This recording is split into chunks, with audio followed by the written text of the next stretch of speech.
Hi, Mark here from the Tangibound Podcast Network and host of the flagship show, the Tangibound Podcast. Did you know that we over at Tangibound are always looking for amazing podcasts to promote? And did you also know that we are also proud nerds and geeks of everything from movies, music, gaming, TV shows, and comic books to wrestling, MMA, soccer, and football? Whatever you can nerd or geek out about, we've got it. And if you're interested, we can help you find it. And if you're a show looking for a place to call home, we've got you covered. Side effects may include upset stomach, dizziness, tumors, shakes, and in some rare cases, death from excessive laughter. Though to be fair, it's only sometimes.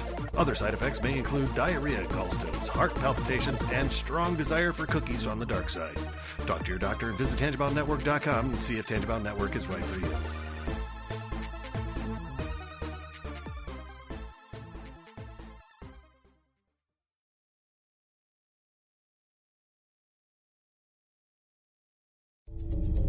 This is a Danger Entertainment podcast. DangerEntertainment.net. Danger Entertainment Podcast Network.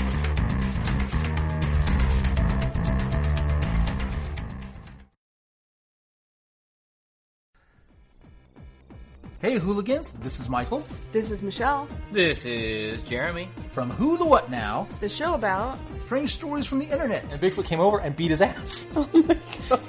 He knocked him around a little bit, and he just kind of went limp, and Bigfoot left. pop culture. Jean-Claude Van Clam. I thought Jean-Claude Van thought you were Clam was supposed to be the alien in Predator. Mm-hmm. And did a jump splits and ended up with his batch right in the dude's face. That's his do I get the part? In our crazy lives. I'm like, oh, there's a cat on my back. And then all of a sudden I feel something. I feel a furry paw go down my ass crack. Just slide right down my ass crack. I was like, what are you doing? You can catch us on all your favorite podcast applications. Spotify. iTunes. Libsyn. iHeartRadio. Stitcher. Your mamas. And wherever else they have quality podcasts. So don't miss out on the next Who the What Now? We're not doctors, therapists, trained professionals of any kind, so if you feel you do need help, please reach out and get the help you need.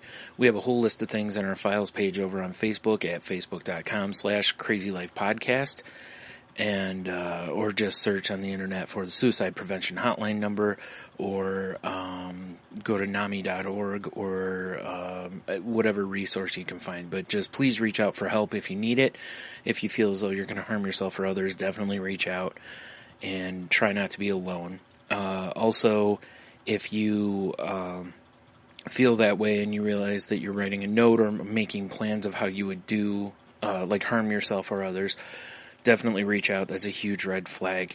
And lastly, please do not replace the idea of therapy with listening to this show.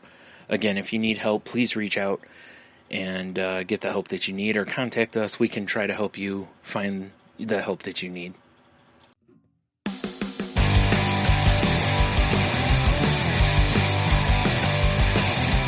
Life sucks to the last drop. Are you gonna blow your head off? Take good aim and don't forget to duck. Life sucks every Monday and all the way to Sunday, but I wouldn't have it any other way. I don't care how you're doing, what's up or how's it hanging. I'd like to buy this world one last drink. Life sucks all of the time. Stick it up your sunshine, and then you'll see the clouds every day. And then you'll see the clouds every day.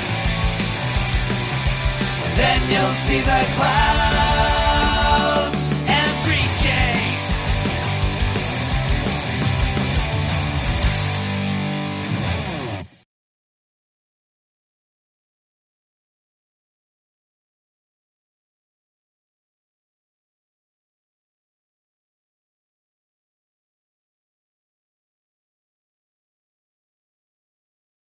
Hey everybody, welcome to a new episode of The Crazy Life.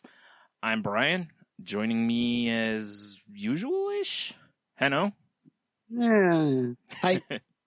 And skipping the show as usual is Jen. No. I kid. Terrible. She's got to be up for work at a ridiculous time. So she decided not to join us this week.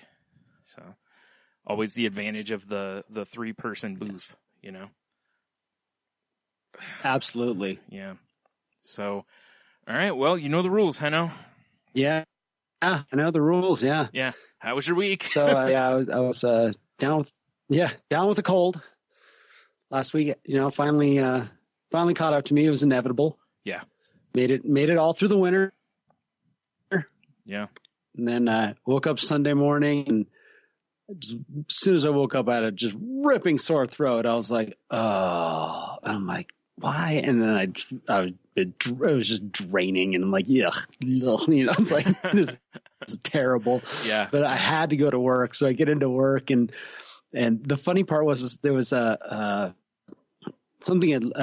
leak from the day before that I was texting back and forth with one of my coworkers and my boss, and I said, well, this is what I'll do on Sunday. So I knew I had to do that. So I got in there, and I just felt like garbage, and I went through the rounds and everything, went up on this roof, and exactly what I needed to do. And sometime between Thursday and Sunday, guys had gotten in there and tried to do their own ceiling work on it by using this mastic tape. So I'm starting to take this skylight apart, and it's literally just gooey black goop holding all the parts together. And I'm like, oh, wow. And right away I got it all over my hands. What a metaphor for yourself at the same time, you right? guys. Oh, absolutely. Yeah, you were just all held together by this gooey. Seriously, it was so bad. I'm just like, okay, this just pretty much sums up my day. And I mean, I literally needed rubber gloves. I needed gallons of what it was, xylene or whatever gnarly chemical was. Yeah. It's like I'm just up there with rags and just toxic chemicals, getting this goop. I'm going, what were you guys thinking? Wow. Like, I go, amateurs. Like, somebody was eventually going to have to take this apart again. Right. Oh, man. I was like, oh. But it made the day go by quick until about, and so it was perfect about it. As I got everything done that needed to get done, get down to the office and send an email to my boss and the GM. I said, okay, this is what's going on with the leak. Got this fixed, blah, blah, blah. And I feel like hot garbage. I'm going home. It's about 1:30. Because usually I will work through a Sunday just because, I'm supposed to be there. But if, and I've told Omar, he's like, what do you do if you just really don't feel well? I'm like, send an email to him. Tell him I'm going home. Yeah. Mm-hmm. If I honestly don't feel well, I'm going home. Right. Yeah. I went home, slept, and then the next morning I was like, yeah, there's no way I'm going into work. And by the time we got to podcast time on Monday night, I was like, yeah, there's no way. Because taxes were also due on Monday, so I was finishing those up. Mm-hmm. And here's the great part. With everything I've been through, with all the BS from this year, all the financial stuff, all the, it's my own fault for not taking care of business on time, this and that. Mm. I was so doped up on NyQuil on Monday that I forgot to put the check in the envelope to the state. That's a good move, man. I saw they did that on Roseanne one time. She did that so she could buy herself like an extra week to pay a bill.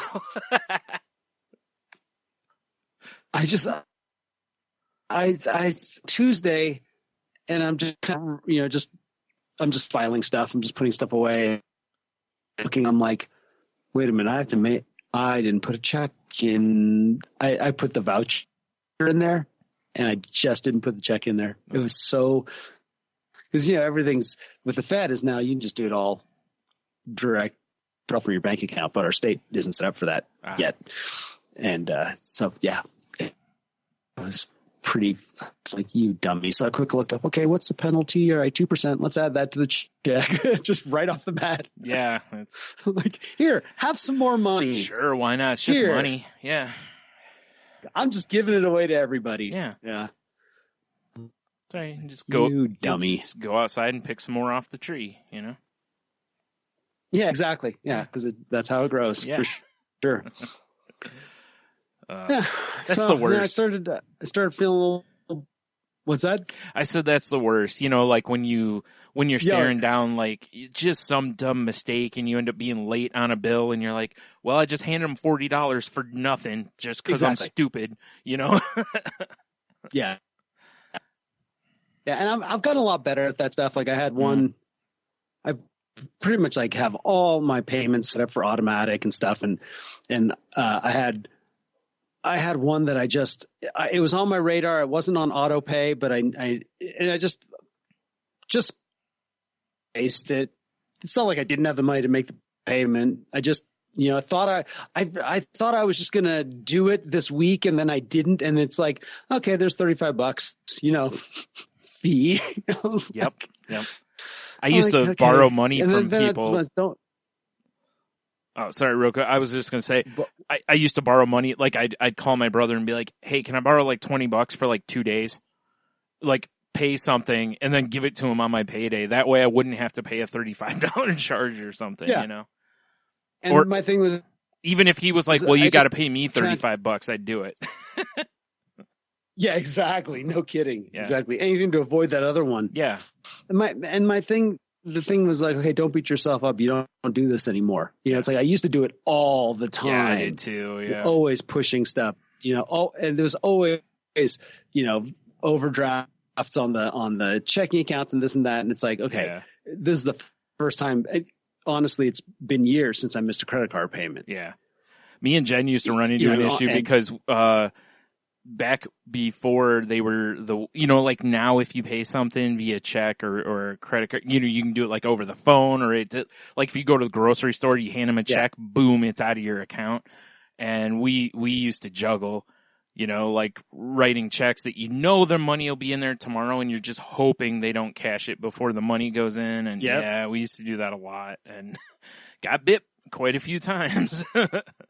So, Yep.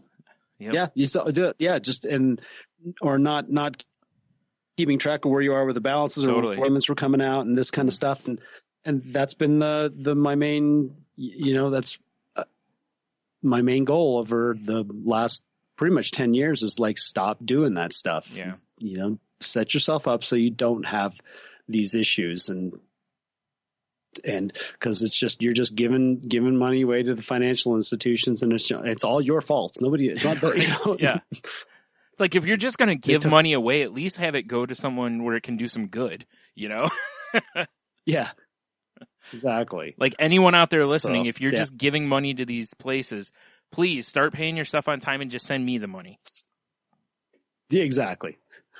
I'll do way better stuff with it. Brian has a GoFundMe open going on right now, in case you didn't know. Yeah. I'll take PayPal payments too. And yeah. And spread the word out there because like I threw a post up on social media and one of our other friends was like, hey, what's going on? And I kind of described what was happening and they're like, oh, cool. Yeah. Sounds good. Yep. And much appreciated. So it helps.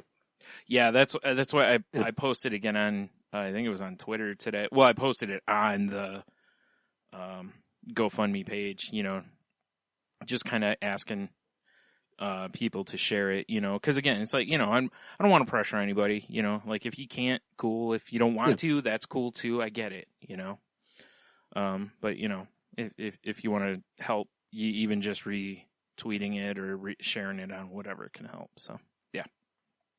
And it will help because somebody may have seen it once and was like, oh yeah, I want to do that. And then they forgot about it. Yeah. And so then if you send a reminder out, they go, oh yeah.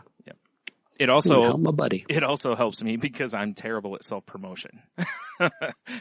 Exactly. As evidenced by if you watch any of my social media feeds and try to see how often I promote the podcasts.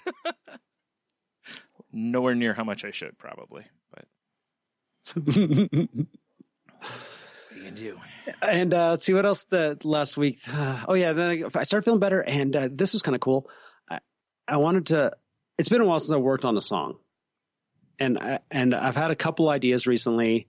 A couple of things have popped in, and I've recorded them real quick, so at least I have them. I'm not going to forget them. But there's one thing I wanted to do, which is for the band that I'm playing in Doghouse, we're playing a lot of originals, and I wanted to bring in an original tune. But most of my stuff doesn't fit their music. And then I remembered I have this one song that's kind of based off of a bossa nova beat. And I'm like, oh, that'll really work because we already have some songs that have some kind of Latin style beats or, South American kind of style rhythms. I was like, oh, I'll work on that one. And so, I struggled for a while figuring out what I was going to do. And then I finally came up with an idea. And it started sounding really kind of anthem-y, and I'm like, well, we'll see. But the one thing is, like, I need lyrics, and I haven't written lyrics in a long time, and I was struggling. Oh, I was like, this is terrible. I was like, I got nothing. Like, I have nothing. And then I did what was really great was, you and I talk about this all the time is most people their inspiration has come from, someone else has inspired them to do something, and then they've taken little bits and pieces of all these different things and they've created their own style. Yeah. And I was like, sometimes you just need some inspiration. So I just started, I had an idea of a lyric. And then what I started doing is I started searching memes. And Google image search. Man, inspiration's everywhere. Anybody really is. Who's creative knows that. Just it could be the most inane thing or the silliest thing sometimes, and you're like, "Oh, that'd be cool" or whatever. So yeah, yep. It's it weird. Could be just a word. Yeah, you're right.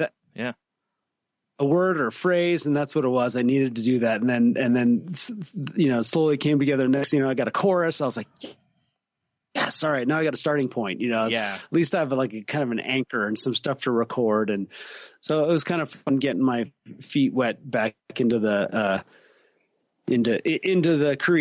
creating. It's been, I haven't been really prioritizing it.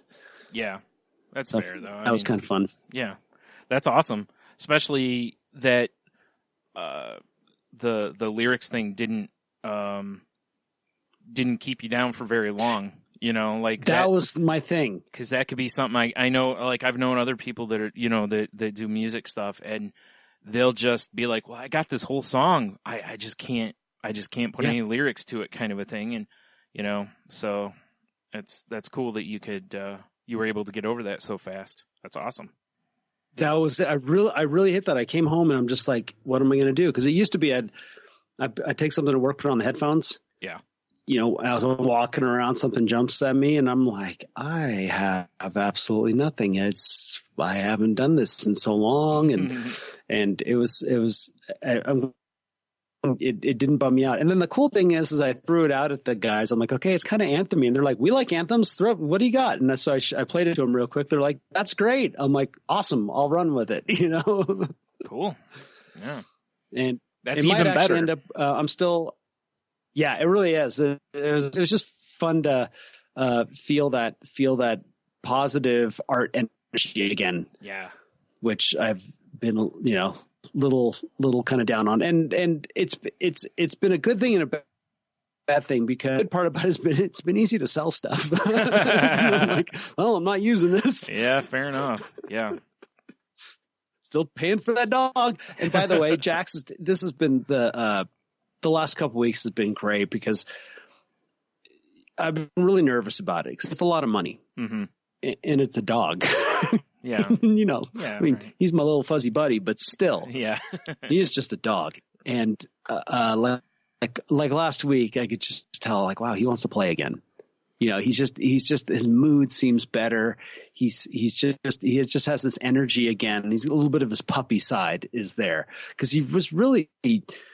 There was no puppy anymore. Right. It was kind of like, he was hurt and he wasn't happy. And so, I think it was just yesterday, he kind of was doing something playful. And we have this little way that we play together where, and, you know, well, eventually I throw him up on the bed and I'll flip him around and make him, you know, roll over to the left and the right. And I'll, you know, and he'll, you know, nibble on my hand like he's, you know, attacking me, but he's just being very gentle. And, and, you know, I just basically grab his legs and grab his tail and just mess with him. And I haven't done that in months. And so I finally did that yesterday, and I was like, oh, it felt so good. And I was like, okay, it's all worth it. You know, it's all worth it. Yeah. Yeah, and like you said, it's like I imagine he's more playful because he probably feels like it now. You know, it's like any of us. You know, he does. You got a bum knee or something. You're like, I don't really feel like running up these stairs or something, or going out and running. Exactly. You know, playing some sport or something. So yeah, well, good. Yeah, I'm glad. That's it. Sharon's like, he seems like he's happy to have new knees, and it's like, definitely. Yeah. You know, it's all worth it. So it's been, you know, the you know, our topic tonight's going to tie into this really well, but you know, money's my thing this year. It's unfortunately that's where I'm at. And, you know, I've been able to sell a few things and, you know, okay, boom, taxes are done now. You know, that one penalty's done. The other taxes are done. I'm making adjustments. I'm getting through all these things. And I'm continuing with the just, you know, check one thing off and move it. That's behind us now. What's the next thing? Don't dwell on it. Don't get lost in it, and look for the positive things. Yeah. You know, and that's so far so good. Yeah. Don't mourn for the money. Yeah. It's cause it's, you know, if I think about all the times in my life where I've had, you know, financial problems, I don't dwell on them anymore. Yeah. I don't go back there and dwell on that. There's periods of time. Sure, I can recall it, but was it really? It doesn't seem like a big deal today. No, it doesn't, because everything given enough time, you know, there's ups, there's downs, and that's part of life. And you know, like I say all the time, it's like if when you're in the hospital, you're hooked up to the heart monitor, you want that up and down motion, not that straight line. Right? Yeah. So I'll take the ups with the downs. Yeah. Oh, and one last thing. This week, before we get to the end of the show, this week my our Liner Notes podcast, where I guested on, and the topic was sex, was released. Oh, so, okay. And it was really kind of fun because it was the first time I've been able to open up about that part of my life.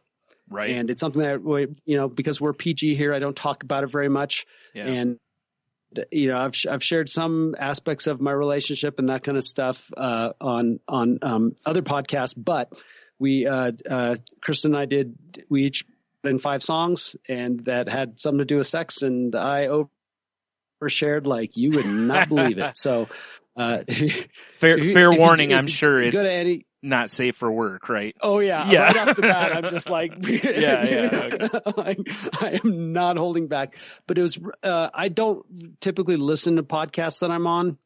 Yeah. There's some that I have listened to, and I actually listened to this one, and I really enjoyed it. You know, just like we do on here, sometimes you get on a tangent and you end up going somewhere else. Yeah. I'm like, dude, where did you go? Like, it's funny listening to myself going, okay, you never came back around to that original point. Yeah. I've done that. Like when I was listening to, listening to Salty Language, I've noticed we do that a lot, actually. We'll be talking about something, and then we'll move on to like 4 other things, and then at some point, you know, I'll be re-listening. I'm like, we never did go back to that. Like, back to that thing. Yeah. Left it in the dust, you know, so. It just got left. Mm-hmm. But listening back on it, I'm actually really being honest is something I'm being honest about myself and honest to other human beings is I'm grateful that I can do that today. Yeah. And it really, I really don't want to hide anything in my life. Sure. Yeah, that's understandable. And it feels, you know, it just feels good to say, this is who I am. Yeah. This is me. Right.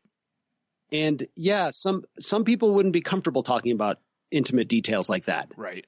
But they're part of they're part of my struggle. Yeah. And part of, my alcoholism had a lot to do with relationships and sexuality and stuff. Yeah. And so to be open about that and to not be, feel like I should hide something or be ashamed of it or anything like that is, to me, that's my win.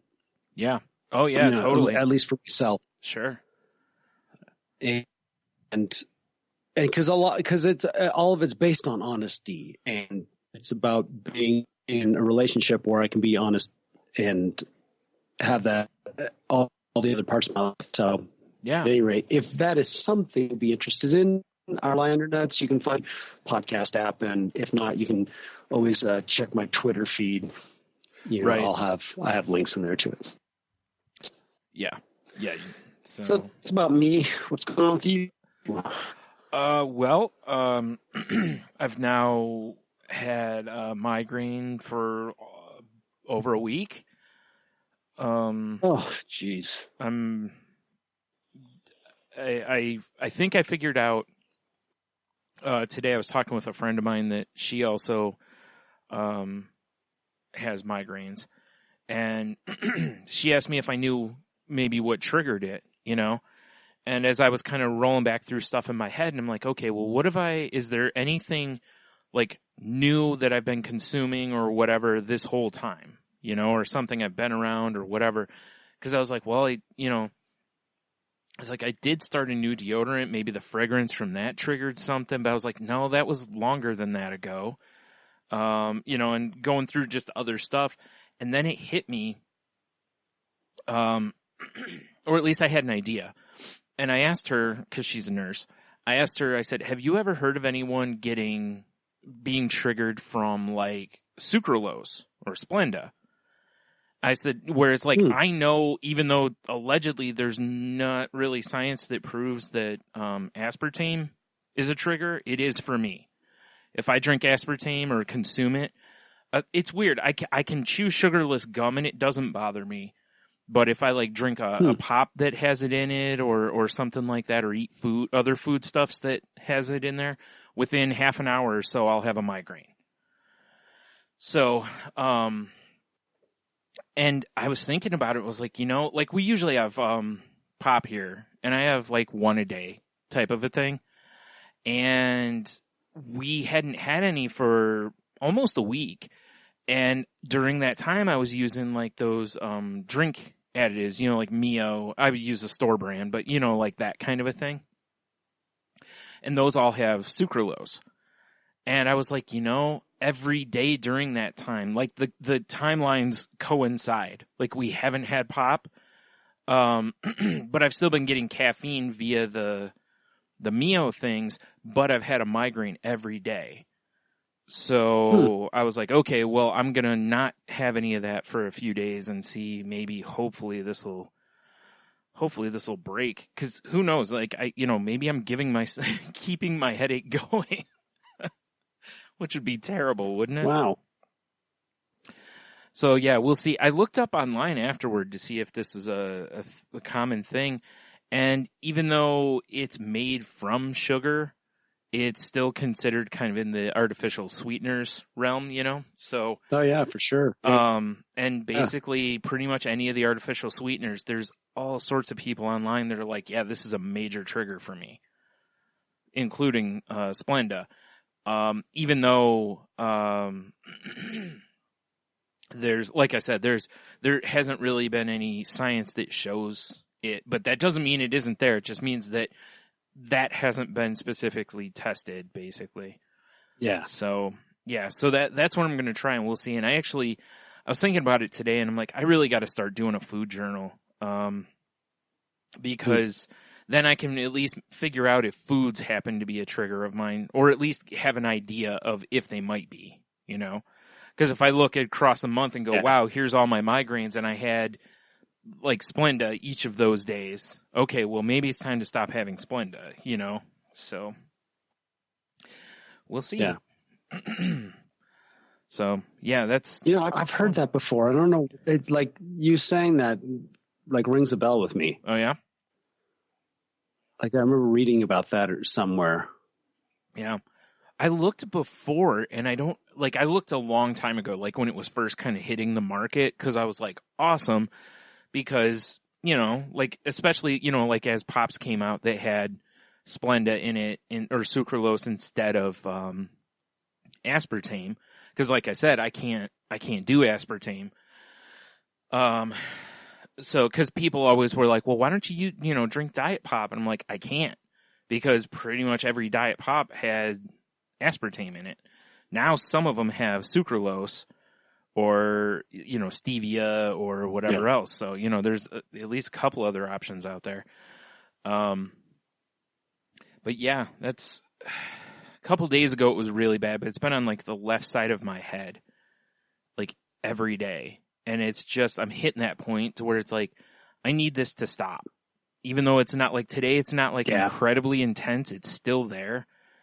But you hit a point to where it's literally like driving you crazy because it just won't stop, And the worst part is, it's like if I call my neurologist, well, first of all, I have to pay him $40 that I owe him. But even if I do that, it's going to be probably a month before I can get in. And one of the last times I was in there, they gave me a shot of something. I forgot what it was. And before I even got home, my migraine was gone. And I had a migraine at that point for about 5 days. And it's like, man, wow. I'd really like to go, have them just hit me with a shot of that, maybe break this up. But I don't want to go to the hospital for it, because way more expensive. Yeah. So we'll see. Hopefully this other will just be the answer, Yeah, I had over the weekend.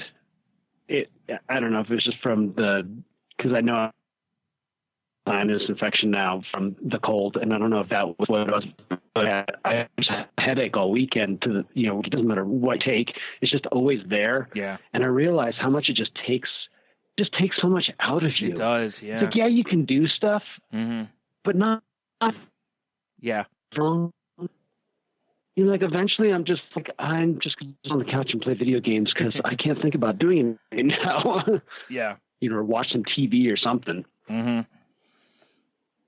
Yeah, they're horrible. I mean, I've talked about them on the show ad nauseum, but it's, unfortunately it's we talk about what's gone on with us for our week. And unfortunately I have, migraines a lot. So that's it. Yeah. I need to get back to I do need to get back to the neurologist though, because the stuff he tried me on last time didn't really do anything. So, I don't know. It's one of those things where it's like, I'm so tired of the medicine carousel, whether it was for my depression or it's for my headaches or, it's like, I'm just tired of it. I'm tired of, keep taking medicines that are doing who knows what to my body, and then they don't work. Yeah. I mean, don't get me wrong. If I find one that does work, I'll be, probably doing cartwheels, but I won't be doing cartwheels. I am going to talk to him about. Can you? What? When you video it?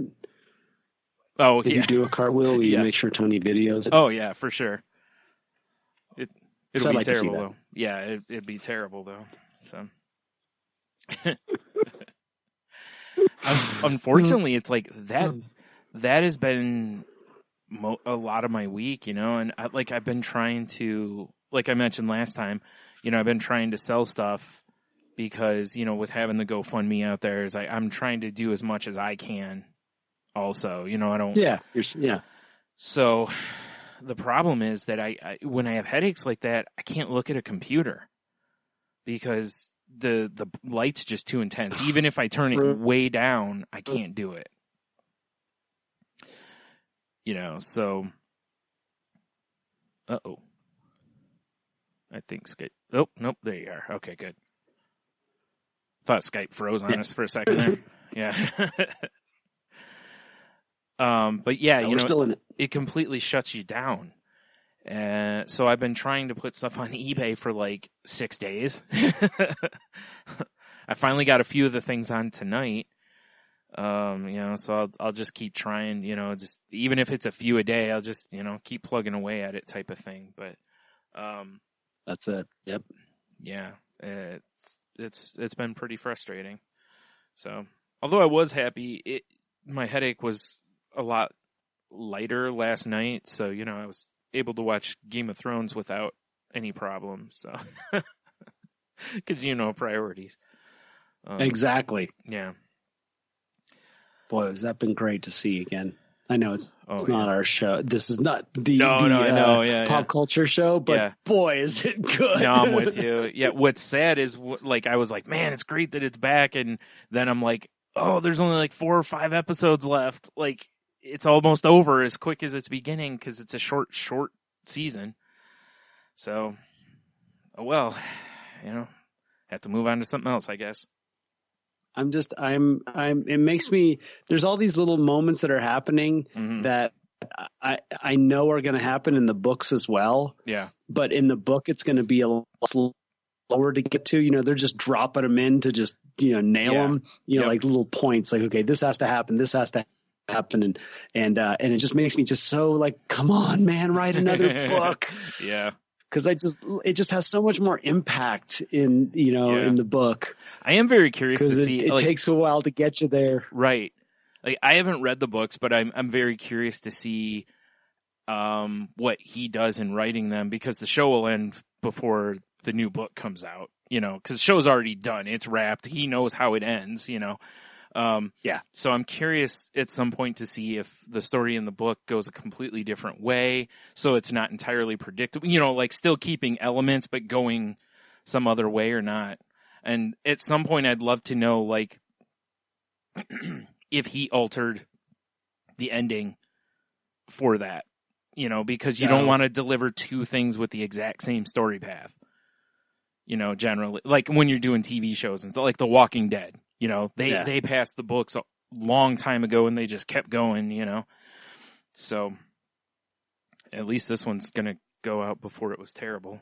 So yeah, and there's already been enough there's been enough deviation from the books that even if it shares a common ending with common, points, that it's going to read differently, because there's going to be there's characters that don't exist in this, or that have been dropped off. Right. There's entire regions that should be in play. Oh, okay. As part of the story. Yeah. That they've been just dropped off. That was one of my favorite things. Those will all be there. Go ahead. What's that? Go ahead. Oh, no, I was done. Oh, I was going to say, that was one of my favorite things, as people saw The Walking Dead, and then they went and got the comics. And they're like, where's Daryl? And I'm like, Daryl doesn't exist in the comics. He was made for TV. Exactly, yeah. Yeah. It's kind of fun like that. Anyway, yeah, so we should move on from that. We can yammer about that stuff later. Yeah. Some other, It's just, you said the words. I know.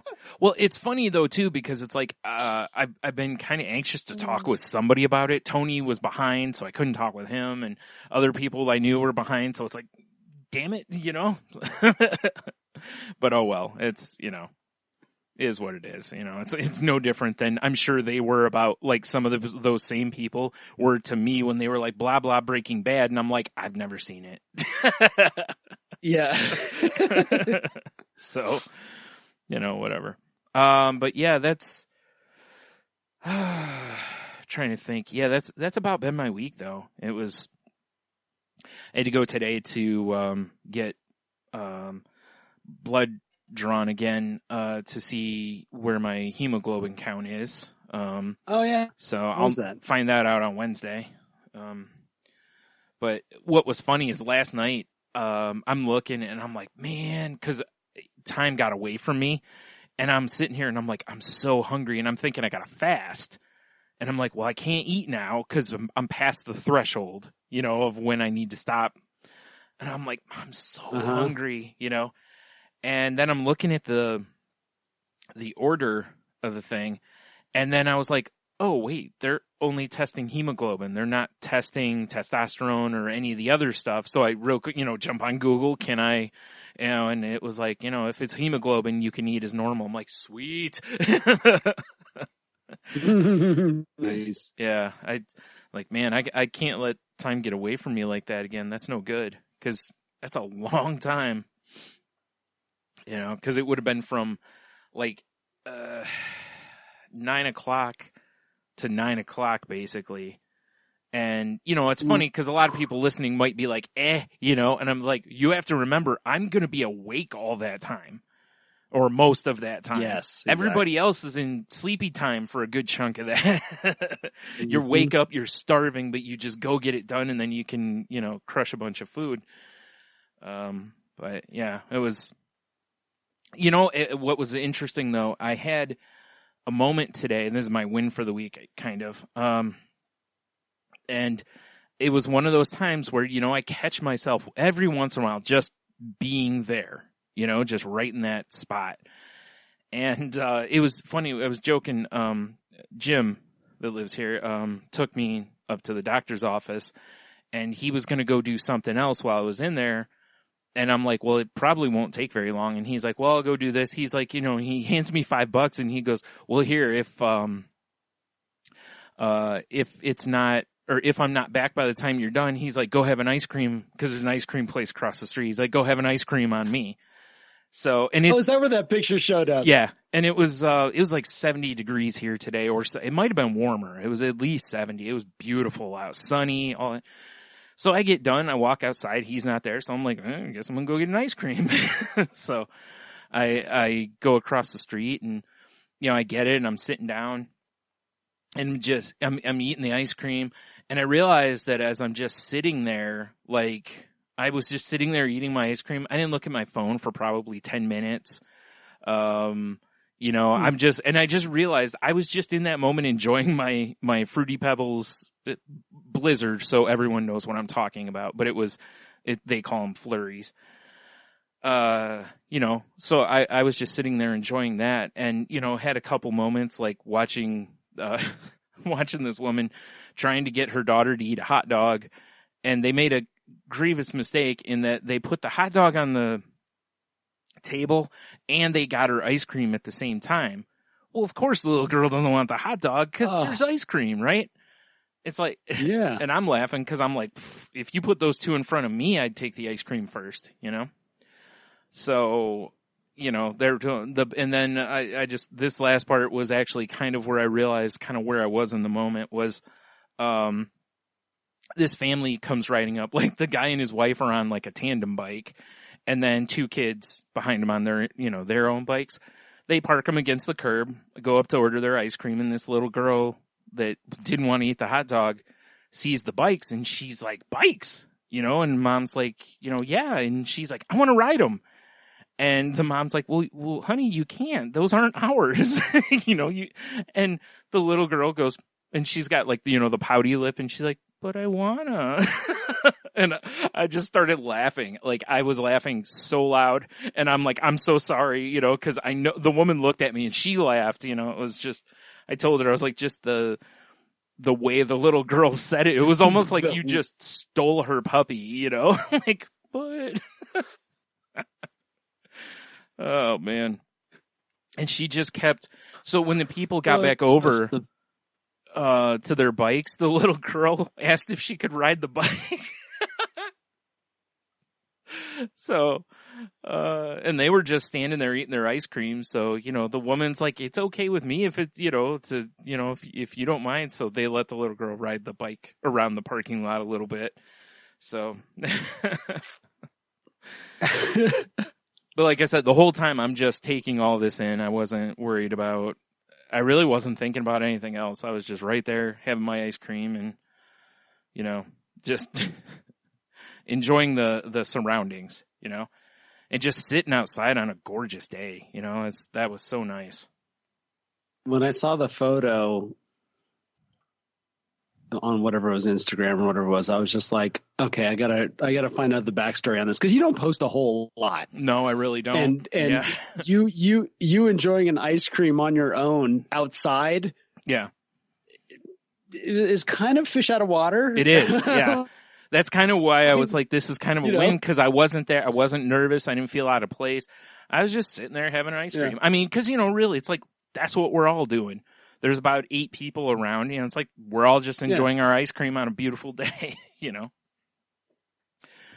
So yeah, like I said, I realized I was kind of just right there, and that's my win for the week, because it was just that little slice of the day, but it was really nice. It was, although I will say, probably wasn't my best move to not really have much to eat and then just go eat a big old ice cream. Fine. Yeah, you're right. What am I thinking? So, anyway, yeah. So that's my week as far as I can remember. There might be other stuff, but eh.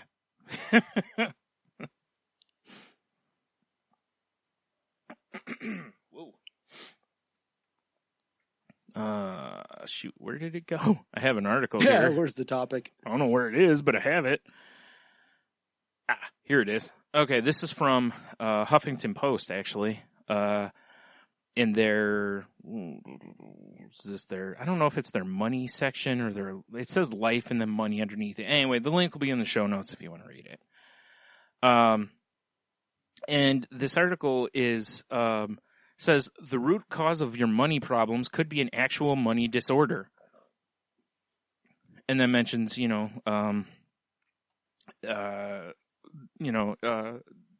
what or the article is about looking at things that could cause this or how to recognize that you may have something. It says it's normal to be worried about money. According to a study by Northwestern Mutual, money is the number one source of stress for 44% of American adults. That seems low, doesn't it? It just feels like that number should be like much higher. I don't know anybody really that isn't worried about money. I get, but you know what it is? I think when they do the surveys, what'll be above that will be rent. Oh yeah. Even though it has to do with money, but you know what I mean? Yeah, I get you. Health insurance or doctor's bills or yeah. You know what I mean? Like when they put it in categories, I bet that's what it is. Yeah, because it says, outpacing personal relationships and work. More than a quarter of those surveyed said that financial anxiety made them feel depressed at least monthly. And that was actually something I didn't mention when I was talking about my migraine, which is the cycle that my brain went through, which is that I know I want to put stuff on so that I can have some money so that I can do things. And at the same time, that having that headache, I couldn't do it, which made me stress about the fact that I couldn't do these things to try to make money, and I know I've said on here before, money is easily my biggest trigger for stress. Like it doesn't take much at all for me to start sweating it. So oddly enough, another scenario where I look at where Heno is and I look at where I'm at, and it's like, it's like I'm just like I'm drafting you in NASCAR, like I'm just right behind you kind of thing. So, but it says for some people, this stress and anxiety isn't just a normal side effect of money troubles. It's the result of a full-on disorder. So in general, a money disorder is a chronic pattern of self-defeating or self-destructive financial behaviors, says Brad Klontz, a psychologist, associate professor at Creighton University, and certified financial planner, who specializes in researching and defining money disorders. That's a really interesting crossing of professions. No kidding. It says, in other words, it's a set of behaviors that go beyond being bad with money.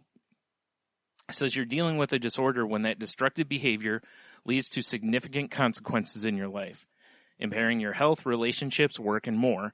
A disorder is also something that can be treated by a medical professional, which for anyone who's a longtime listener will realize we've said basically that same thing is like, this is when you go get help.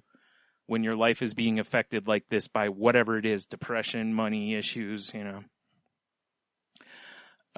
When it comes to money disorders, there are formal diagnoses that can be found within the Diagnostic and Statistical Manual of Mental Disorders, the standard classification used by mental health professionals in the U.S., and there are more informal diagnoses. diagnoses, I don't know, whatever. On the surface, a money disorder may appear to be a simple matter of overspending or underspending. In truth, there are multiple different conditions with specific causes and symptoms. The first one's compulsive spending. An estimated 6% of Americans have an addiction to spending money, what is officially known as compulsive buying disorder. You go shopping for an endorphin rush. A lot of your time is consumed with shopping, Klontz explained. Then after you do it, you crash, you feel remorseful, you feel depressed, and that pattern continues to cycle. That's my worst one. I for years have done that. I've gotten way better about it now. Not having money will do that to you. But for years and years, like I no more get my paycheck and it's like, ooh, I'm going to go buy all the things, all the video games I wanted and clothes and whatever, just boom, boom, boom. And like 2 days later, I'm like, wow, I'm broke. Like, so yeah. Yeah.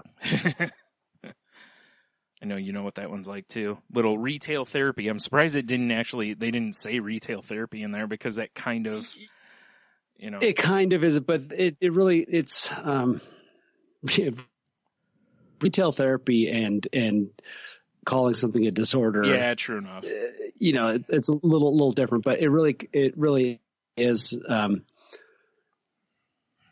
I've done my turn in the financial 12-step groups, and that is one of the primary, that gets talked a lot about, just that, especially that remorse afterwards, and that where you get the rush, the rush from, whipping out the credit card and everything like that, and just the whole experience of the excitement and everything. And it goes into a lot of details about even like feeling like you have a relationship with the salesperson and that kind of stuff. And people relate those, like it's legit. Yeah. Oh, I don't doubt it. Yeah.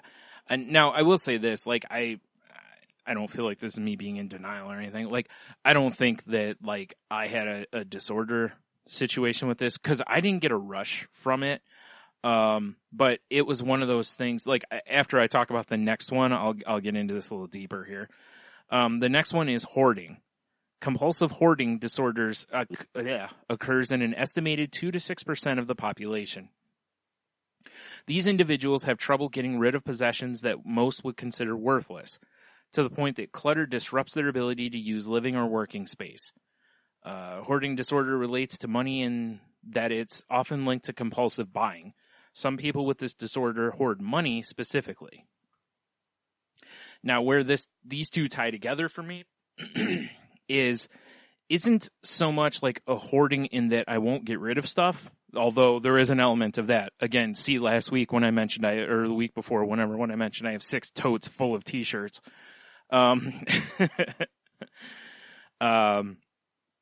But what happens with me most of the time is that like growing up, we didn't have a lot of money. So a lot of times when I wanted something, I had to earn the money to get it, which I don't regret. I like the fact that I had that because that taught me the value of $1 and whatnot, like talking with a friend the other day, he was talking about how he recently destroyed his PlayStation controller by throwing it. And I was like, wow. And he's like, oh, we've all done. I'm like, never. And he's like, really? I was like, no, I was brought up that if I smashed that was it. I wasn't getting another one. And I might also get the video games taken away for a while because clearly they're causing me some rage issues,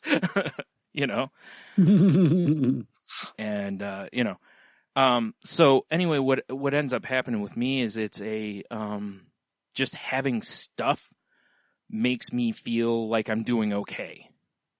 Yeah. Financially, even though it isn't, it really just keeping you in the poorhouse is really all it's doing. But that was my issue for a long time, was really just, I have to have stuff, because if I have stuff, that means, like I said, that I'm okay financially, that I can go get whatever I want to get. I'm not going to have to want. So, yeah. And there's a lot of FOMO with this, fear of missing out, sure, where you see other people, friends, they have certain things, and those things, that stuff starts to represent certain touchstones in life. Like when you have this, when you have that, now you're somewhere. Now I've got the good job because I've got this thing. Right.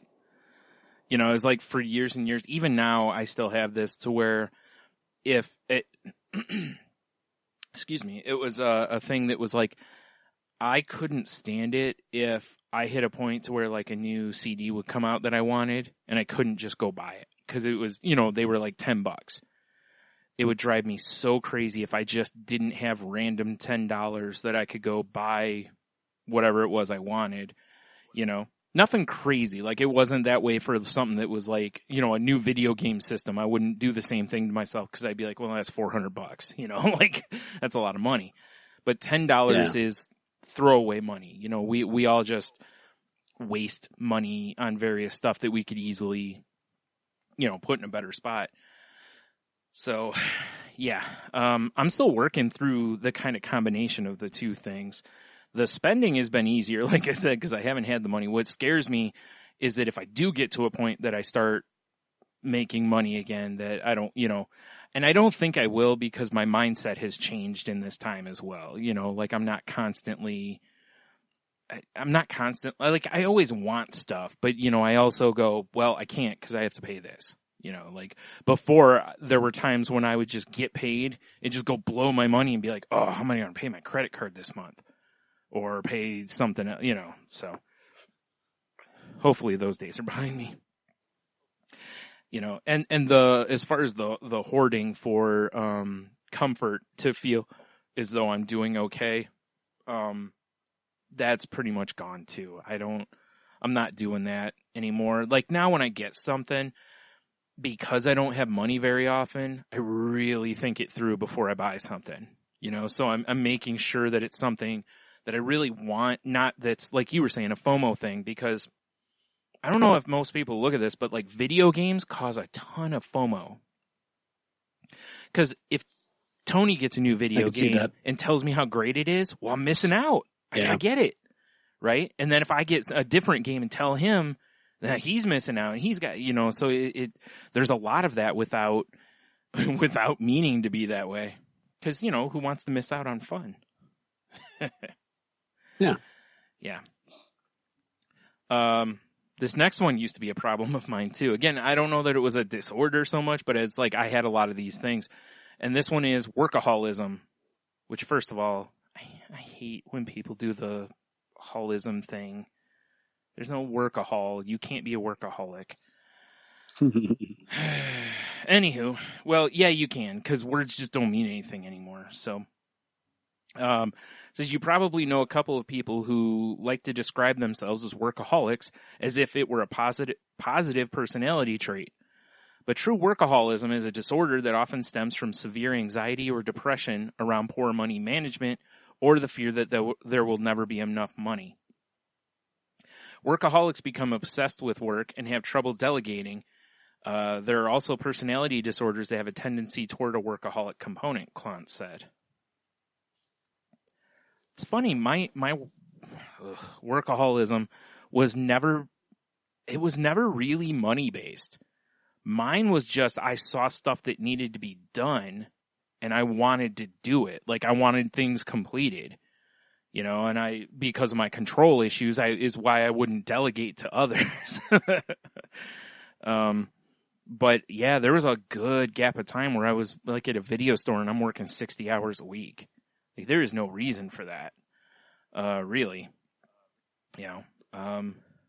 Like, and my sister's working like 60 hours right now, and she's doing it to pay bills, so it's funny because for the longest time, this is something that people celebrated because workaholism essentially meant you had a really strong work ethic, Like, exactly. You'd go to work, you'd get the job done, blah, blah, blah, and when you really look at it, it's like, no, what it actually generally means is there's something wrong. You're giving too much of yourself, even if you are getting compensated. It's, again, it's negatively affecting your life. You just haven't realized it yet.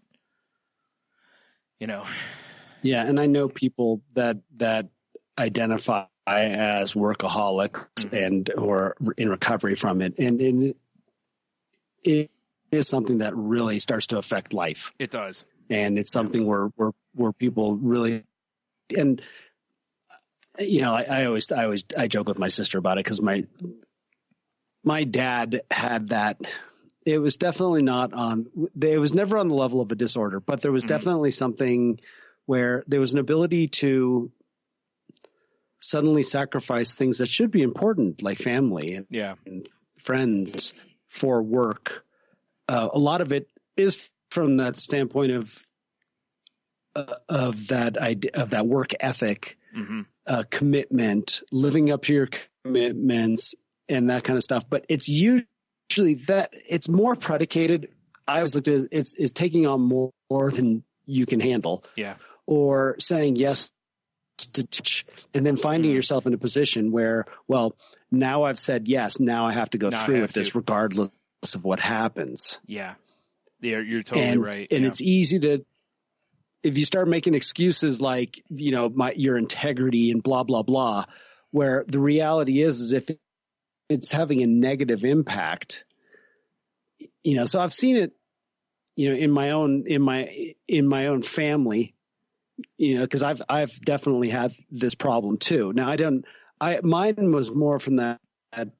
Mine stems a lot from the people pleasing thing, just saying yes, saying yes all the time. And I had I have a friend that he deals with the same issue. It's like, you know, it's okay to say no. Yeah. I like having the feeling that people can count, they feel they can count on me. Yeah.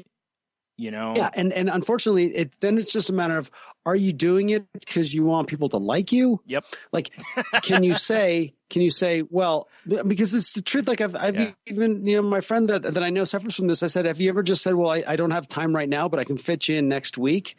And has anybody ever gotten offended by that? No, I bet they haven't. Yeah. Because they want to work with you. Yeah. They know you're good and they'll wait for you. Yeah. But they're not the ones that are demanding you to do it now. That's you. And I would fall into that myself, where it's like, I really wanted this person, you know, contacted me and they, you know, and it was honestly people pleasing. It's like, I want the accolade. I want the attaboys. Yeah. But there was something I was sacrificing something for it. And it may have already been someone I'd already made a commitment to. Yeah. Yeah. That's true. I know I did that too. And actually, like, because of my workaholism or issues with it, that's when I first dropped out of college. I mean, there was also the fact my dad was going through cancer and that whole storm of things. But really what it came down to is I was like, mentally, I can't work all these hours and go to school full time. And it's like, well, I have to have money to live. So, you know, bye-bye school. Like you were just saying, that was a negative thing. At the time, I was like, well, this is the logical choice. But as we know from looking at our distorted thinking worksheet, this is not logical. Like, what it actually should have meant was I should have went, wow, I need to pull back my hours at work. Because I was making way more than I needed to live. I was still living at home, you know, with my parents. I had like 2 credit cards. I don't drive, so I never had an insurance bill or that kind of, you know what I mean? It's like my bills were very light. And if I had really, like, if I had my brain now looking back at that, I would go, whoa. No, if anything, you're going to cut back to 40 or less hours at work because school's important. You need to go do this. You made a commitment to that, you know? Yep. So it's really simple for something that you don't even think of as a negative to actually be, you know, a negative. It comes down to one question that's in recovery that has been brought up to me many times. It's like, okay, what's your motive? Yeah. And I think that's what this article is talking about is it's really about looking at what the motives are. Yeah, I think so. It's just like any other, you know, especially with addictions, they tend to be symptoms. They tend to be symptoms of something deeper. It's not the buying. There's something that's making you going to the store, whether it's whether it's some sort of exciting rush you're getting, whether it's people pleasing because you love this relationship you suddenly get with a salesperson, whether it's this you just can't say no. You feel like you need to be the one that's always there, regardless of what because you want people to like you more, or there's your own insecurities do not allow you to prioritize yourself over somebody else. Yeah. It could be a codependency, that kind of stuff. And I think that's what this article is really getting at, is that what makes these become disorders is that there's a deeper motive. Yeah, that's a good way of looking at it. You're right. The next one here is, excuse me, pathological gambling. About 2.6% of Americans have an addiction to gambling. Pathological gamblers, like compulsive spenders, are unable to resist their impulses and continue to engage in risky financial behavior in order to experience the high of gambling. That one never been me. I'm too paranoid about calculated risks. So I have my moments with this. Yeah. I've had my moments. It's part of who I am. It's part of it can be that competitive nature. Some of it's also just obsessive qualities. Yeah. It plays it to me. This is one of those things again where it's not gambling. It could be a video game. It could be whatever sports, that they all kind of tie in with each other. This sort of, it's one where I talk a lot about where I can go have a great fun weekend gambling, a getaway at casinos or whatever, that kind of stuff. Or I could have one that's really out of control. And it's just a matter of, where's my spiritual fitness, where I'm allowing something that can be an enjoyable thing, part of my life, where it becomes a liability. And I think this is one of those. The competitive nature, all of those things fall into that category of, it's like they're assets that can become liabilities if I'm not in the right frame of mind. Yeah, that makes sense. Yeah. The next one is financial infidelity. Financial infidelity is a great example of problematic behavior that wouldn't necessarily be diagnosed by a doctor, according to Klontz. You're withholding or giving false information in the context of a relationship in which the other partner thinks there's an agreement that you wouldn't do that. He explained. It's hugely problematic and very common. In fact, one recent survey by creditcards.com found that 19% of U.S. adults in live-in relationships are hiding a checking, savings, or credit card account from their partner. Again, not something I ever did. So... And there's another one that I've heard about before too. Yeah. And it's that's a bad slope. Again, it comes down to there's other issues. There's communication. There's honesty. There's something else behind that. Yeah. That worth diving into if you find yourself doing that. Yep. To show some comparison here, like if you were a person who binges on food all the time, one of the big symptoms or one of the big things of that is to hide the evidence of it, to tuck stuff way down in the garbage or whatever, basically to hide it from other people so they don't get upset about it. And this is, basically doing the same thing, because on the surface, the person you're with and they go, oh, we're actually doing pretty well financially. Meanwhile, you've got a credit card with a $5,000 full balance or something, Yeah.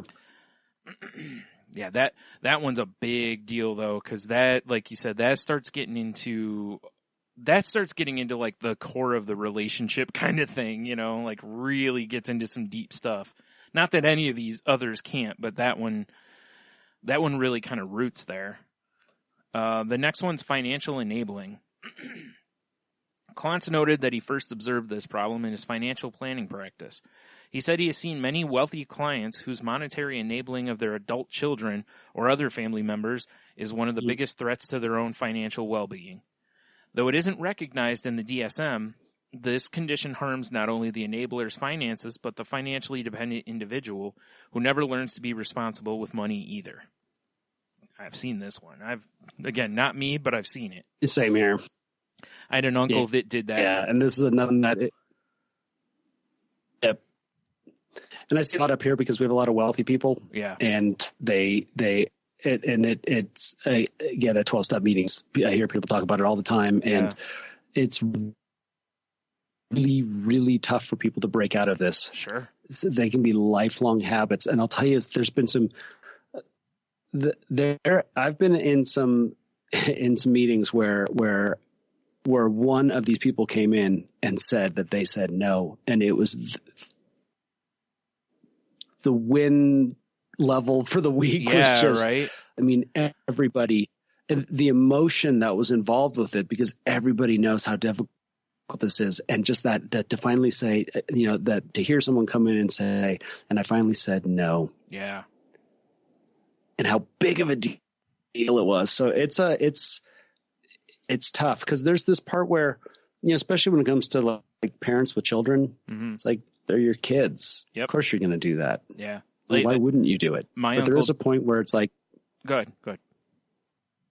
Oh no, go ahead. What were you going to say? I was going to say my uncle did this for years with his kids, and he made great money because he was an electrician and a plumber, and he worked for various he worked for a nuclear power plant up here and stuff. He made really good money for a long time, and he basically anytime one of his kids needed a new car, he'd just buy him a car, like not give him money for a down payment, buy him a car kind of thing, right? And that was always him. He just constantly, anytime they were like, hey, I need money, he'd just write him a check. And, as a result, when he died, his kids were all left money, a decent chunk of money, and they all blew through it within the first year. And then they got a lawyer to see if there was anything they could sue my aunt for to try to get whatever. Yeah. So this is what that set up, because they've never really had to earn their own money. They always just ran to daddy for it. And again, I know you've seen this too, and it's, and what they've turned into because of that was horrible people, it's, wow, it's so bad. Yeah. Luckily it's all blown over and whatever, but I just seen that for years and years. It was like, whew. And, but you're right. When it's a parent, they don't want to cut their kid off because, they'll feel bad, or some will feel bad because, well, they're going to fall on their face. And it's like, well, that's what you got to do sometimes. Yeah. Sometimes they need to. Yeah. And as the person that's been on the receiving end from a lot of this kind of stuff in my lifetime, where I have been rescued and saved, it's, I'm never going to disagree with that. Yeah. There's, like I said, there's this point where it's like, yes, of course, this is your child. You're going to help them out. But sometimes it's worth thinking about it a little bit to see if it's really something that, is needed if you are enabling someone. Right. Yep. And the next one is financial dependence. The flip side of enabling financial dependence occurs when a person relies on income provided by another person unrelated to work and grows to resent that dependence. There's a sense of a loss of control, Klant said. Patients will report feeling like they lack meaning, they lack creativity, they lack passion in their life. This right here is a huge thing for depression. And this goes back, not especially, but like with guys, if they would lose their job and couldn't be a provider, this kicks in, type of a thing. And that's led to a lot of, suicides over the years. And I know it's affected women too. I didn't want to make it sound like I didn't say that, but, we all kind of have those moments sometimes, like if you lose a job, the other person you're with is working and they're basically supporting you, or if you're in a relationship where one side's basically paying for everything, or, like those kind of things, you really can resent it at some point, even if the other person doesn't in any way, even if they just don't care and they're fine with it, it's like you could start resenting just your position or just yourself as well. Yeah, that's something that I know Sharon and I, it's part of our relationship when it comes to, it can be even as just as simple as, do I pay for something and then she pays me? Or does she pay it directly, Yeah. and she wants to pay it directly. Yeah. Because she doesn't want to feel like that dependence. Sure. Like I'm dependent on you Mhm. to do that, and I respect that. Yeah, I get that. That idea of somehow, somebody's their control. I have to ask somebody. Yeah. I constantly have to ask you, or there's someone there doling things out, like they have a control thing, and anybody that wants to be in that position. Yeah. Someone that chooses that they want to be in that position where they control the strings. It's like, why do you want to be in that position? Mm-hmm. You know, what is the true motive? Is this person truly irresponsible and needs it? Or is this your own? Yeah. Yeah. Cause you're right. There are some people who do just need that because they are, well, like the first one we talked about on this list, where it's like, as soon as money hits your hand, it's got to go, and sometimes you need to step in, especially, to make sure bills get paid and different stuff. There's some people who just have to do that, or, gambling issues, whatever it is. So, yeah. Yep. The next one here is financial enmeshment, which is the first time I think I've ever heard the word enmeshment. This is also known as financial incest. This disorder is defined as an adult sharing inappropriate financial information with a child. For example, someone who commits financial enmeshment might avoid debt collectors by having their child answer the call or share the ugly financial details of a divorce with their child. This makes the children feel insecure and leads to problems in adulthood, Klontz said. I've known people who do that with the kids answering the phone, Yeah. Like, because they know it's a bill. I mean, this was before the days of caller ID and whatever. Like it's really gross to me. It really is. Yeah. I know people do this, but still, it's like, like I like the whole thing with like the divorce and stuff. Oh yeah. What kind of a burden? I mean, especially if it's a child, right? Yeah. I'm not talking like a young adult, right? Your teenager who your major life things are about to change, and the person's, and the child is old enough to need to know why. Mm-hmm. That's different. But I'm talking like a child where you start sharing things on a level where it can have a tremendous emotional, where they're not even ready for that kind of level of conversation. Yeah, right. They don't even understand how credit works, let alone anything else. Yeah. Ugh. Yeah, I'm with you on that one. That's yeah, that one will bug me. The one with, just even the people who, make their kids answer the phone to avoid creditors or anything like that, that bugs me too. It's like either, look, just don't answer the phone or answer it and be an adult. I mean, whatever the debt is, you accrued it, so deal with it. Even if it's to avoid it, like do whatever you got to do. The next one's financial denial. This disorder involves ignoring your finances to your own detriment because thinking about them brings so much stress. You might not open bank statements or ignore calls from your creditors. According to Klontz's 2012 money disorder study, financial denial or avoidance can also stem from beliefs that money is dirty, unenlightened, or unspiritual. Such money avoidant beliefs are often associated with lower income and net worth. So this goes to the idea of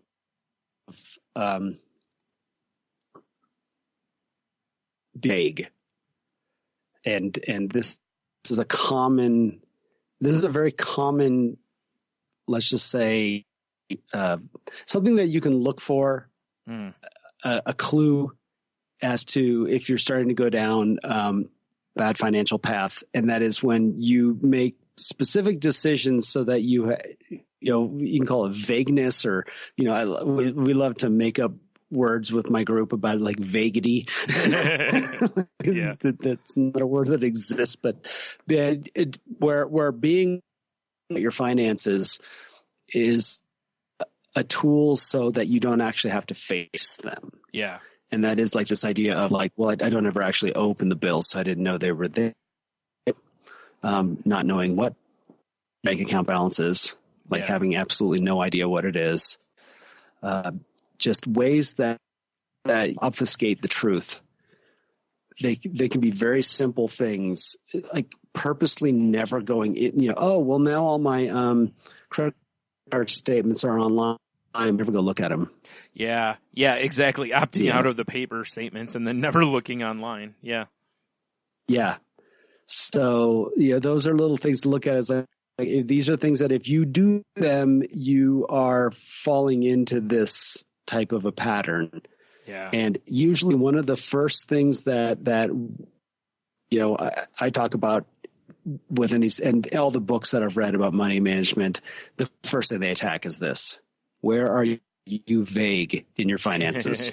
Yeah. Like some people don't actually even know how much money they're spending on certain things. Yeah. This is the whole idea of just tracking your spending is so you become aware of it. It's like the I forgot what the program or app or whatever is called. The one, like, I've seen it advertised where they're they're like, this guy had, multiple subscription things he wasn't using, and we saved him this much money. It's like, who doesn't know what they're spending, like in my head. And it's like, I know people that, I know people do this, but in my head, it's just the logic part goes, how do you not know your bills? Like, especially like, you want to know them. Yeah. But it's, like the ones that boggle my mind more is like, why are you paying for a gym membership if you don't go? Like it's different if you can't help it. Like you're signed to a long-term deal or, it's whatever. But some people are just paying on a month to month and they just because they won't stop it. That's mind blowing, Yeah, there's a lot of these things too where people have fees or extra charges with bills that they pay for that they aren't even aware that they're there because they never bother to look. Yeah, they don't bother to ask what this is. Yeah, there's so many of these instances. A lot of they don't even know. They see what their final check is, but they're not even looking at what's being pulled out of their paychecks. Yeah, there's so many different little examples of this. That's actually a really good one. I didn't even think about. You're right, though. Like, I remember one guy I worked with at one point, somebody said something about their check being light or whatever, and he was like, oh, I wouldn't even know. And we're like, why? And he's like, I never look at how much it is. And I'm like, what? I'm like, so you don't, make sure you're getting paid for the hours you work? No. I was like, wow, all right. It's like, why wouldn't you do that? But just didn't care, for whatever reason. Yep. So, probably one of those people that's just like, well, it doesn't matter how much it is. It's not enough, It's true. Yeah. It says here, if you're worried that you or someone you know has a money disorder, here's some things to look out for. Avoidance or denial. One of the biggest indications that someone is in financial trouble is that they begin avoiding talk about money and deny that anything is wrong. If the person appears to get visibly uncomfortable at the mention of money or quickly tries to change the subject, this could be a sign. Change in spending habits. A sudden shift to either spending significantly more or significantly less is typically a sign that something isn't right. That's a good point, especially the less part. Everybody's going to notice if you're buying and buying and buying, but if you spend less and less, most people would go, oh, good for him. He's finally reining it in. And they might not go, that's because he's gambled it all away or, whatever. Like, you don't know the root of it. Or it could be because you're trying to, get better. Once again, anything that in these kind of realms that deals in an extreme a lot of times is a red flag. Like that, spending way too much, spending way too little, and where'd it go? Credit card reliance. If a person depends on their credit cards to delay paying for basic expenses such as groceries and utility bills, it can be a sign of a larger problem.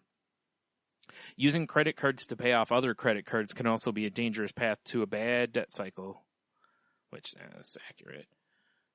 I do know, I've known a few people though that use their credit cards on like groceries and stuff because they get rewards, but then they pay it right off. That's what I do. So, and that's fine. There's a lot of people doing that because it makes sense. You get whatever the rewards are, whether they're miles or, money back or whatever it is. As long as you can control it. And there's literally no more. They used to have issues with how many payments you made. Yeah. A month.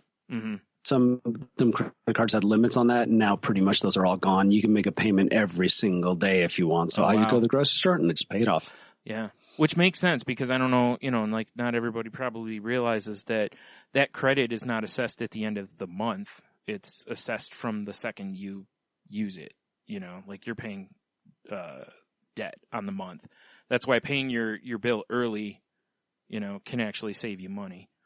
May not be a ton. Like you're not going to notice it right away, but in the long run, you'll save quite a bit of money. Where's the next one? Mental symptoms. A money disorder can manifest as other mental health issues, such as anxiety or depression. A person struggling with a money disorder may be suddenly more withdrawn or more on edge than their typical demeanor. That makes sense. Like me, I had said, I hit a point where I'd be depressed because I couldn't go buy a CD or a DVD or something that just came out, or go see a movie or whatever it is, Physical symptoms. Finally, there may be physical signs. Weight loss, weight gain, fatigue, and trouble sleeping can all arise from the stress of a money disorder. Which that makes sense. Stress is awful stuff for us. Yep. The next part here, and I think this is the last part of it, getting help. It says, I forgot where it was. For those who have a money disorder, to know what they're supposed to do, or it's common for people to have a money disorder to not know what they're supposed to do, or to be able to push themselves to do it, or to try to change and be unsuccessful. Often it requires some painful event to force the person to truly address their behavior and get help. Rock bottom. That's, pretty much the catalyst for any of us. We have to find our rock bottom, or our whatever it is, the kick in the butt that that moves you the right direction. The next line is sometimes you have to hit a bottom around it. The gambling addict, when they're having a great run at the table, has no interest in stopping gambling. But when they get arrested for embezzling funds from their church, that's when they hit a wall. Wow, that's a heck of an extreme. Yeah. Yeah. When the person is ready, here are some things they can do. Let me reread that. When the person is ready, here are some things they can do. We've talked on here before, it's if you start trying to preach and push somebody and they don't want to hear it, it's falling on deaf ears. They're not going to listen. People have to be, in a state of being receptive to the idea. The first one, of course, is seek professional help. Typically, a disorder will require some sort of professional medical help. However, you can also enlist the aid of a financial advisor to get your money in order once the psychological side has been addressed. Sometimes the problem is serious and requires a bigger solution than you can manage on your own. That's where financial professionals come in. Just be sure to do your research to find a reputable professional who is dedicated to helping you, not just taking your money and potentially making your situation worse. That's really good advice. Because it'd be really simple for somebody to take advantage of someone in that state. Yep. Reach out to a friend or family member. If you're not ready to talk to a professional, the first step may be sharing with a trusted friend or family member. Confiding in someone you're comfortable with can help get you talking about the issue and coming to grips with the severity of it, which can be difficult to do. You can ask this person to help hold you accountable or support you when you do seek professional help.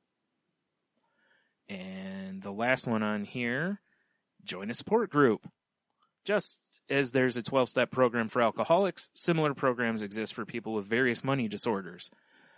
Consider joining Debtors Anonymous, for example, if you're dealing with compulsive buying or overspending. The important thing to remember, Clint said, is that if you struggle with problematic financial behaviors, you're not alone. Shame is one of the biggest barriers to people shifting their financial behaviors. He said, the truth is that the average American likely deals with some sort of money problem. So if you need help, don't be afraid to ask for it. Yeah, and I'm to second the group stuff. There truly is, there's Gamblers Anonymous, there's Debtors Anonymous, which deals with just overall money issues. There's Workaholics Anonymous. Yeah. There's Under Earners Anonymous. Under Earners is really interesting. I went to a few of those meetings, and I was like, okay, I'm not going to relate to this, but I could, because under earning deals a lot with self-worth, and especially with people that have their own businesses that tend to not charge enough. Ah, okay. They don't want to charge too much. Right. Because they want to be liked. and it's about value. Yeah. Value of your time. What is your time worth? And not just your time, but from a time standpoint of like my work, but also your life. And how much do you value your output? Yeah. You know, as a human. And it was really like, I was like, whoa, this is really great. And I got a lot out of it, even though, you know, I don't under earn, but I definitely have tendencies to not value myself. Yeah. You know, especially when it comes to my music. Yes. I can understand that. A Right? lot of creative people are that way. Yeah. Exactly. Like, I'm just going to give it away. Yep. Yeah, because like, I feel weird charging my friend $200 for something, you know? Yeah. Exactly. And that's why at first I was like, you know, because I have a good paying job. Well, because I have a good paying job, suddenly I don't value the amount of time I put into doing a gig or something, or writing a song or whatever it is. Yeah. And I have a really bad because I'm like, this is not my main, you know, I'm just making a little extra money on the side. Right. Well, it's like, yeah, but if you put in the time and work. Yeah, having a good, charge what you're worth. Yeah, having a good job does not make the rest of your time less valuable. You know, so it's exactly, and that's exactly, yeah. You know, it's funny you mentioned that about having your own business. I forgot. I wanted to make a point back when you were talking about being vague. A huge, huge place is entrepreneurs, because they don't tend to pay themselves, or they severely underpay themselves. Because they're like, well, that is one thing that's, I'll take 10 grand a year. That way I can keep pouring it into the business. It's like, no, at least on paper, even if you put it back into the business, you pay yourself whatever 40, 50 grand, whatever the going rate should be for you. Because then when you look at your books, you can get a better look at where you actually are financially. You know, it blows my mind how much people undervalue their time. You know, and the best example I can give on a small scale is how many people will drive around to try to find gas 10 cents cheaper. You know, they'll spend half an hour driving around for gas or driving somewhere. And it's like, really? How much are you netting in this? You know, like, because like to me, I always, for the longest time, I used $10. It's like, so if something's going to take an hour in my head, I go, would I pay $10 for this? And if the answer is no, then it's not worth my time. That's basically, you know, I mean, not doing favors for people, but, you know, some of the other stuff. It's like, you know, like that with gas. It's like, would I drive? Am I saving $5 if it takes me half an hour to find this? If I'm not, why am I doing this? Because I'm wasting my time otherwise, you know? And kind of like you were saying, there's so many people. Well, being creative people, it's really hard to charge for your time. Because, or your supplies and really stuff. Realistic. Yeah. Because people, like I told you before, you know, it's like if you look at art supplies and the cost, and then the fact that like I've got a drawing I did, it took me 6 months to work on, and I was putting in 3-4 hours a day for 6 months into this thing. No one's going to pay me that kind of money for it. You know, like even though technically I should be worth that money, because even if I use my $10 range, well, if I put in 100 hours, that drawing should be at least 1,000. Well, more than that, because I have to make money on it too. But plus my supplies, you know. So, like at a restaurant, you know, if something costs $1, they charge you $3. You know, that's the kind of general rule on it. You know, and you can't. It's harder to do that in the creative fields. You know, because if I go, okay, well, I got $1,000 in labor or $1,000 in labor. $50 in supplies and blah, blah, blah. It's like, I'm not going to be able to charge $4,000 for the drawing, you know, because I'm nobody, you know. So, but it is important to know and learn, kind of what the going rate is, and at least, like know where you are also in that scale, Like if I did comic book commissions, I would not charge the same amount as the people who are the high end of the industry, the most popular artists or whatever, because I'm not that, less demand, So yeah. Yeah, I had that same conversation with my friend when he went into business for himself. I'm like, are you paying yourself a wage? Yeah. Because it was easy to be vague about how much he was making because he didn't pay himself a wage. He didn't he finally started making a timesheet and paying himself for his time. Yep. And it allowed him, that was clarity that allowed him to make better financial decisions. Right. And it also gave him the to be able to see, okay, at the end of the month, this is how much I put in. I'm like, track all that time. Oh, sure. Yeah. Well, because that's the other part of it too, is it's like, working for yourself is awesome, because you don't have to answer to another boss or whatever. But at the same time, you are generally putting in a ton of hours. All the investment comes from you. You don't have some corporate sending you this or this or upping or lowering your weight, your labor or whatever. That's all out of your pocket. And like it's, like if you're not honest with yourself, you could look at yourself at the end of the year and go, wow, I got $30,000 that I can, do whatever with. The business has $30,000 it can do whatever with. And it's like, well, how much did you pay yourself? Well, I didn't take a salary because I'm turning it back into the business. It's like, well, then you didn't make $30,000 because that should be your payment. Yeah. It's like right now you're even at best. And you're probably behind because you probably should have paid yourself more than $30,000 because otherwise, why are you taking on all that stress? Depending on the field and whatever. Exactly. Again, knowing what the going rate is for your position, pay yourself an adequate wage, and then go, okay, this isn't, because if you make more than that at the end of the year, you can always pay yourself more the next year or whatever, kind of a thing. But, or like I said, at least pay yourself on paper. Even if you do have that $30,000 and you put it right back into the business, that's fine. That's your choice because that was your $30,000. But again, like you said, that cuts all that vagueness out. And that vagueness is where a lot of people think they're making money and they're not making anywhere near what they think they're making, which goes to the undervalue, stuff or whatever. I forgot what you called it. Was it undervalued or underpaid or whatever it was?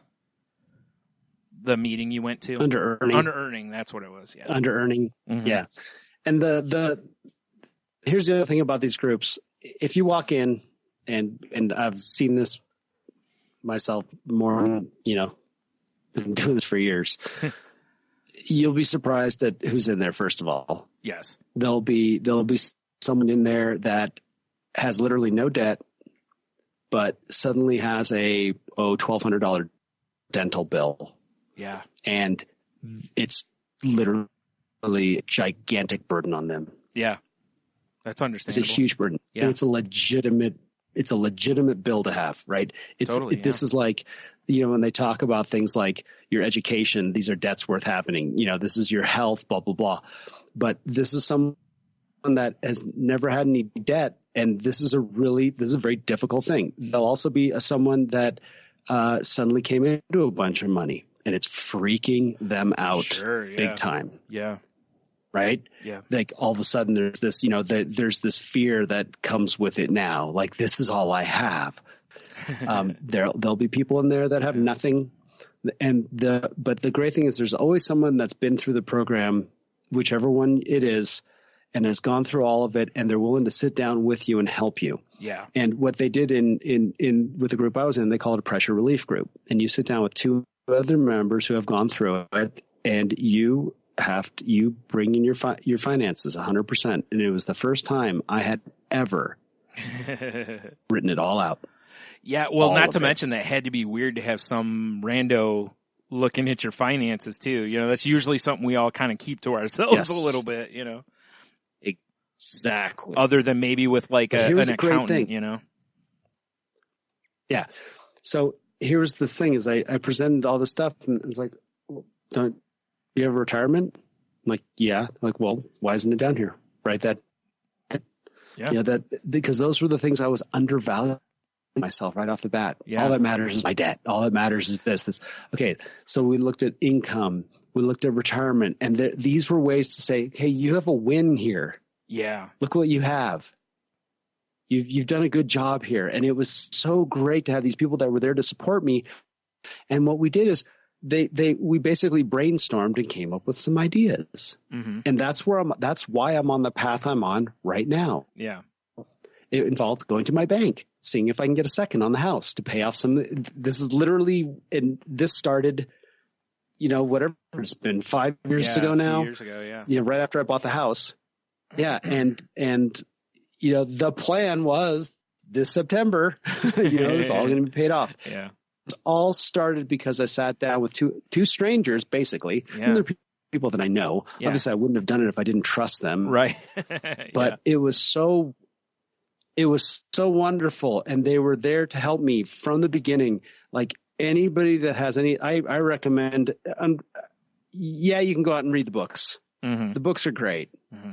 But there's something about sitting down with other people and finally being honest. It's some of the best groups I've ever been involved with were this, because we're talking about normal everyday things. Yeah. And we're also talking about how freaking wacky we can be with our money. Right. And the silly things that we do. Well, not to mention, And like, if it's you have a great. group of people, you might be able to find people who have been through exactly what your issue is, you know, versus a book, you're going to have to kind of read around to find that. Whereas in a room, you could be like, hey, who here has issues with gambling kind of a thing, you know, and somebody could be like, me, you know, yeah, I used to. And you, oh, okay. And then talk to that person and just, you know, immediately tap that knowledge rather than, oh, this book didn't really help me. And you go find another one or, yeah.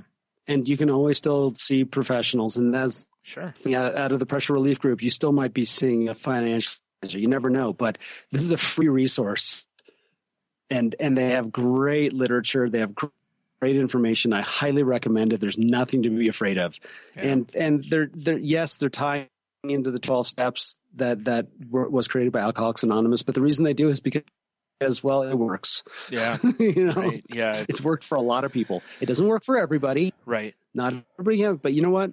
The one thing I tell everybody, that anybody that is interested, take what works for you, leave the rest behind. Yeah. If there's something you don't like, don't take it with you. Right. If something resonates, grab that.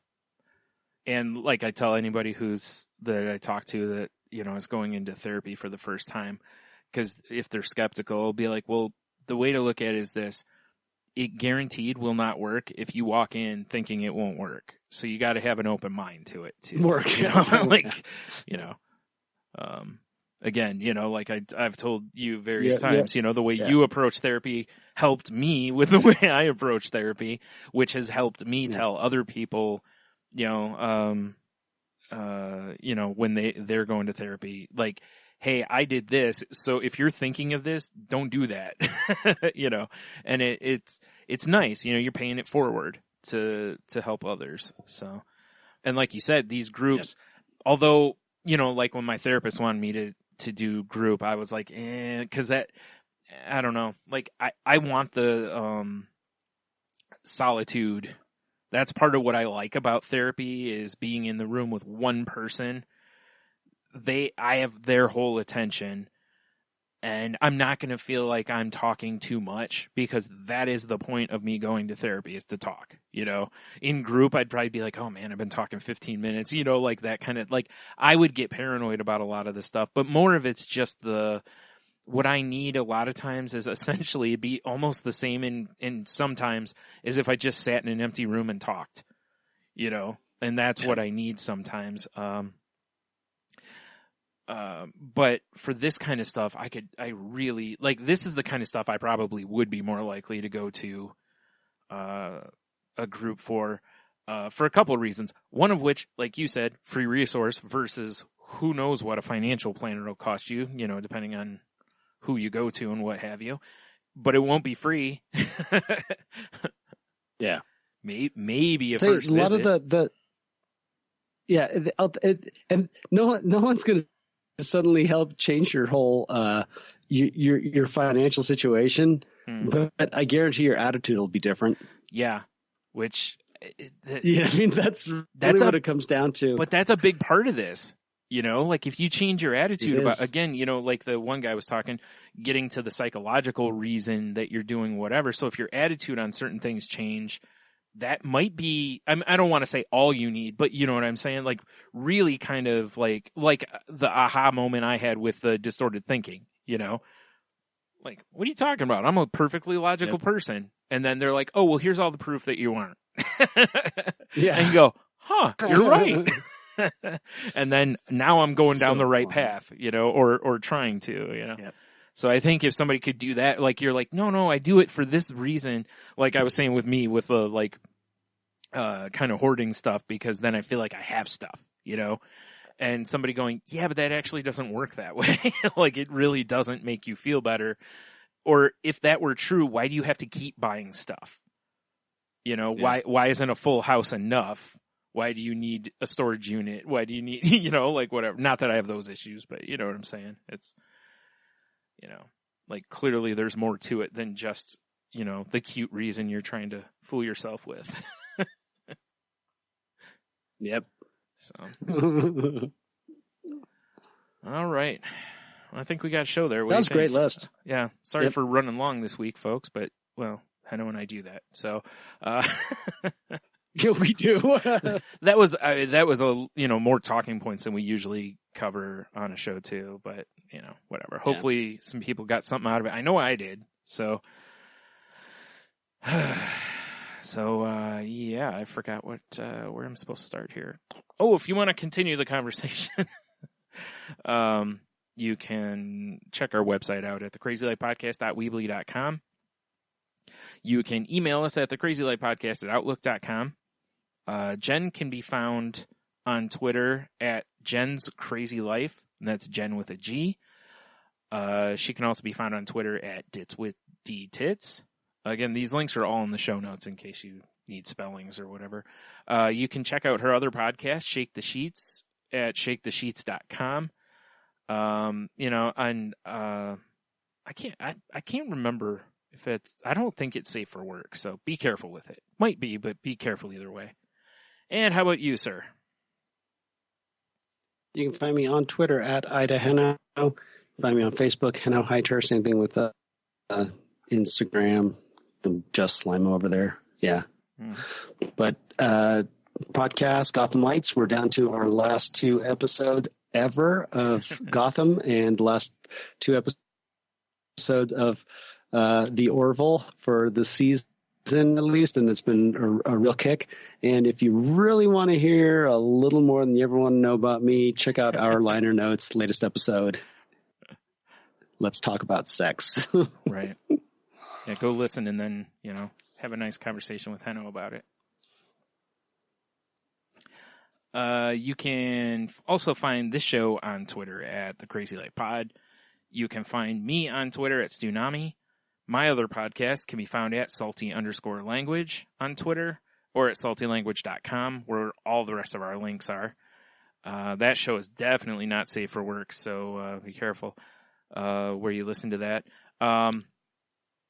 Also, if you follow us at Salty Language Pod on YouTube, we've been going live every week now, although we still haven't gotten a schedule worked out yet. So we pretty much are like an hour before we go on. We're just launching like, hey, we're going live. But yeah, the replays are on our channel at YouTube at Salty Language Pod. You can find this show's Facebook group at facebook.com/group/crazylifepodcast. We are part of the Danger Entertainment Network, which can be found at dangerentertainment.net. And we're also part of the Tangent Bound Network, which can be found at tangentboundnetwork.com. So please go check out those networks and probably find some other shows that you might like. we would greatly appreciate it if you would rate, review, and subscribe if you haven't already. And if you have, thank you. And please share the show with friends or anybody that you know that may get something out of it. Especially with the range of topics we've covered in the few years we've been doing this. There's quite a bit. And again, like I said, we would appreciate it. And as always, whether it's about the topic tonight, finances or other mental health situations, if you need help, please reach out. As the article tonight said, even if the first time you reach out is to friends or family, or signing up for a group, because you can go sign up for a group and nobody has to know that you're seeking help. The stuff stays there. It's true. But again, please reach out if you need it. There's tons of people out there willing to help you. And also, make sure you reach out to your friends, especially if any of them are going through, a financial. Well, I mean, if they're going through a financial hardship, but if they're going through any sort of a hardship, make sure they're okay. But also check on your friends that are always telling you they're fine. Yeah, make sure that they actually are. And then last part here is always, let's just be good to one another and try to be nice, and try to be nice to yourself too. Let's all try to quit beating ourselves up so much. It's all right. You want to take us out of here? Yeah. Remember, life is short. Smile while you still have teeth.